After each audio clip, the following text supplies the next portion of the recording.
Every morning, I wake up proud to be a Roncalli Rebel and have the opportunity to learn more about our school and the many students and many stories that make Roncalli what it is. These stories are woven into the very fabric of who we are, what we do, and where we go from here.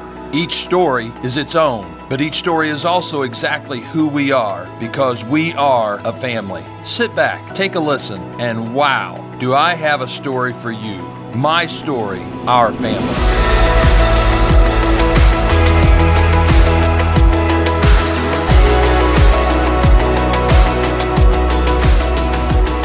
Mi historia, nuestra familia.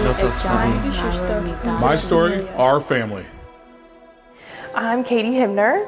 I'm the theology chair. I teach junior morality. I'm in charge of prom along with Angela Maley. I work with Jeff Traylor at Campus Ministry to work on liturgy committee, and I'm just happy to be here. When I was a senior, I remember like very clearly sitting in the senior mass, on the floor in the gym. And I remember being like, oh my gosh, this is such an amazing place, like so grateful for everything that they had done to form me and all that stuff. And I remember like looking up at the crucifix on the wall in the gym, being like, man, I really don't want to leave here. And that's like when God like spoke to me like, well, you can come back. You don't have to leave.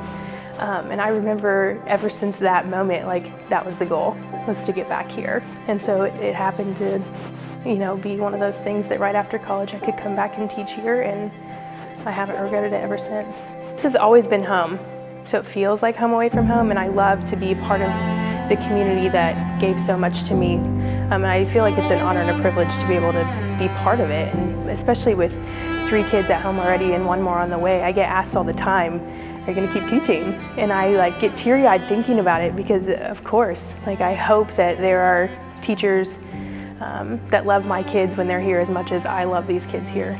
So of course, it's family, and I don't plan on leaving anytime soon. I've really learned what it means to be part of a team, and like, I don't say that lightly when I say team, because when you ask for prayers here, people are praying for you.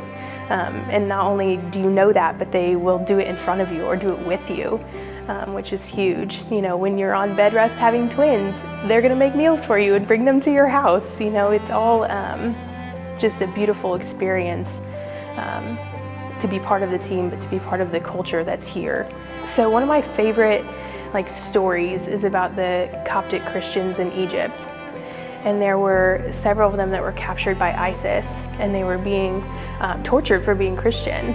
And I read this story, and one of them was just at the wrong place at the wrong time. He wasn't a Christian, and he was next up in line to be tortured. And they said, do you believe in Jesus? And he said, no, but I want what they have. And so if I can get my students to look at me and say, I want what she has, then I've done my job. So the faith part is so important to me. To be able to walk with kids on their faith journey is a privilege that I don't take lightly. It's an honor and a joy, and it's a great blessing to do what I do every day. I think my goal is what, the motivation I have to teach theology is what helps me be effective at it. One, because I really feel like this is where God's calling me to be. So when you allow yourself to be led by the Holy Spirit, look out, look at what's going to happen. But I want students so badly to know the why behind our Catholic faith, and not just believe it, but really learn, accept, and then love it. So that's always been my motivation, to let them know the why and that they're important now. So I think I motivate other people to know that they matter and that their opinion matters, and that their journey with Christ matters. We care about your whole child here, that we care about their academics as well as their faith life. And that we're going to do everything in our power to make sure they're successful. So when I was a student, I was always so envious of the people that had the deep-rooted tradition here. And with my parents not being from around this area, I didn't have that. And so I kind of made the commitment to my 18-year-old self even then.